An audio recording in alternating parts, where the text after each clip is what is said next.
Hello there, welcome to the Glumburger channel. Experimental content time. Today we're giving up on Homes with Drones, can't be bothered with it. I want to talk about all sorts of different things. So, new idea, new thing. We're going to start weird music.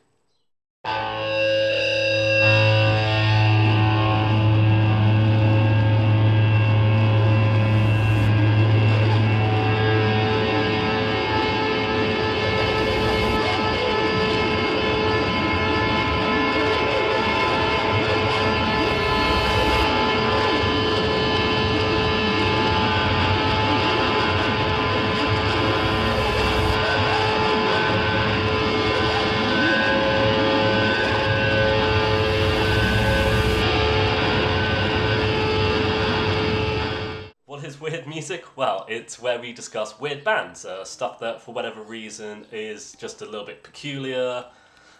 You got experimental drone, we've got prog, psych, whatever. We're gonna cover a whole bunch of things. So, episode 1, we're gonna talk about the self-titled debut album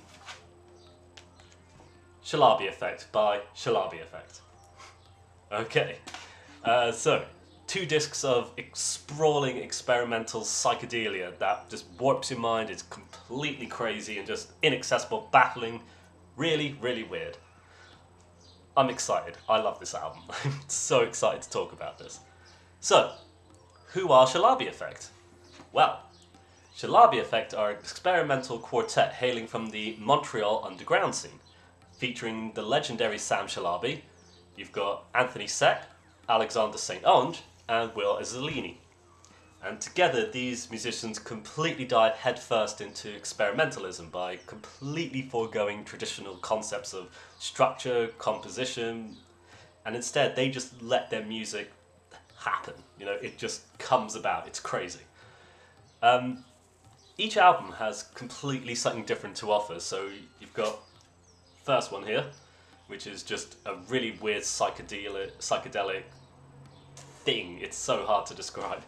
And then from there, their albums just explore more and more different genres, more concepts, more things, just bringing everything to the table and just going all over the place. It's incredibly weird. You get stuff like free jazz, you get post-rock, traditional folk, and a lot of it takes a lot of influence from traditional Arabic music, especially Arabic folk music. Let's get into the grit of it then. Self-titled by Shalabi Effect. Released in 2000 on Alienate, this is a complete behemoth of an album. That's, you know, unlike other double albums, there's few like hooks or like concepts in this. Well, not concept, but like there's few hooks that actually grab you in this. Instead, you just got really weird experimentalism going on. You've got sprawling compositions that really just, they take as long as they want to do what they want. It's ridiculous. Across this thing, you've got like over 40 different instruments. In fact, there's so many instruments, like I can't even list them all. And as well, if you try to look up a list of everything used on this album, you're not really going to find anything. There's such little information on this thing. It's ridiculous. It's ridiculous. I mean, what we do know is there's like, you got your guitars, you got violins in there, Tibetan bowls in there, tablas, electronics, double bass, and of course, if you know Sam Shalabi, who's the main guy in the whole Shalabi Effect, hence the name, you've got his quintessential oud, traditional Arabic folk instrument.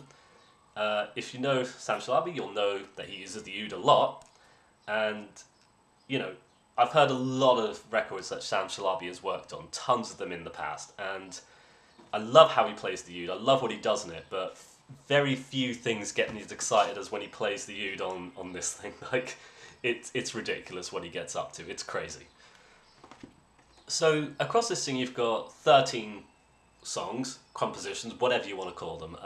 It's kind of hard to talk about it song by song though, because it's so experimental, it does what it wants, it goes wherever it wants to go.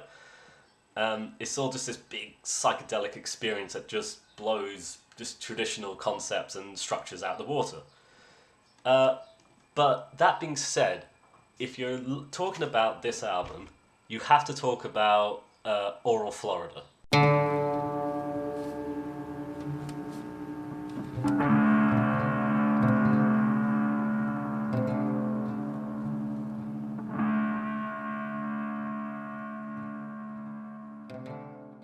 which is the longest track on the whole thing, 26.5 minutes long. This is one of the best things that Sam Shalabi has ever been involved in, one of the best compositions that the band has come up with, I think. It's an incredible experience. It's just crazy stuff, crazy stuff.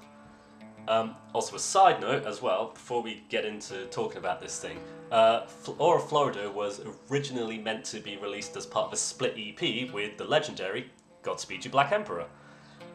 This release never came to fruition though, and instead Shalabi Effect built upon the recording, resulting in the entire self-titled album. It's ridiculous.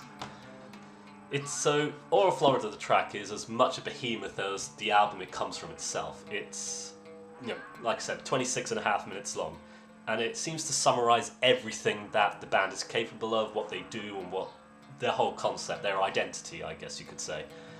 For starters though, you've got a precursor track on this, Aura Florida Approach, which is a literal 10-minute track of incredibly loud electronic guitar feedback. Think sort of like Earth, I guess, or even that really weird Lou Reed album, Metal Machine Music. So you've got this incredible feedback going on, it's like, and it completely just melts your mind as you're approaching Aura Florida. And then once you arrive there, you've got this electronic guitar in the back, you've got the oud then starting to guide the track along its really long length, and it feels traditionally folk and stuff. And then you get a medley of electronic noises going on throughout, traditional Arabic folk stuff going on, and it goes from the folk to drone stuff, and it just builds and builds and builds and becomes more frenetic and crazy, and then subsides, and then it just does whatever it wants to do. It's crazy. It's such a weird, peculiar track, and you listen to it and you just get completely zoned out and lost in the whole thing.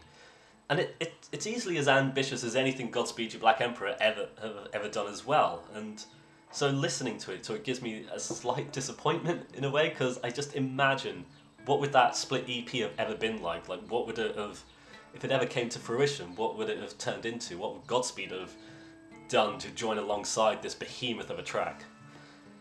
Absolutely ridiculous though. It's crazy. It's kind of hard to really put this album into words, as you can guess, like, truth be told. And I remember when I first listened to Self-Titled by Shalabi Effect, this was my introduction to the band as well. Like, I'd heard of Sam Shalabi from listening to Land of Kush, which is his experimental orchestra he released on Constellation Records, who released Godspeed You, Black Emperor, etc., etc. That's all the links and stuff, that's where it all goes. We might talk about Land of Kush in a later video as well. We'll see how this goes. But I just slowly listened to this more and more, and over time the sheer level of ambition and creativity just really started to speak to me. It all started to click and make sense, and as peculiar as it is, it's just a phenomenal album that's incredibly unique and easily one of the most ambitious experimental albums of all time.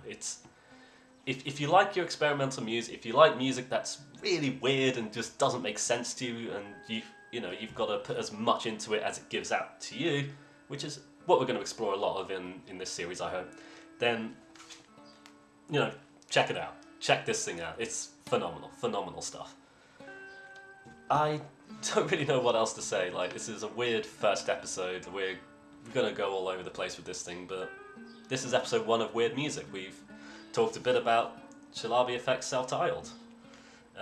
If you'd like, go check it out. It's available on Bandcamp. You can buy the CD if you're lucky or whatever. Go check it out if you like experimental music, or if you don't, I don't know. But yeah, thus concludes episode 1 of Weird Music, Shalabi Effect by Shalabi Effect. We will see where we go with this, but all the same, thank you very much for watching. I hope you enjoyed this, and bye bye for now. Bye bye!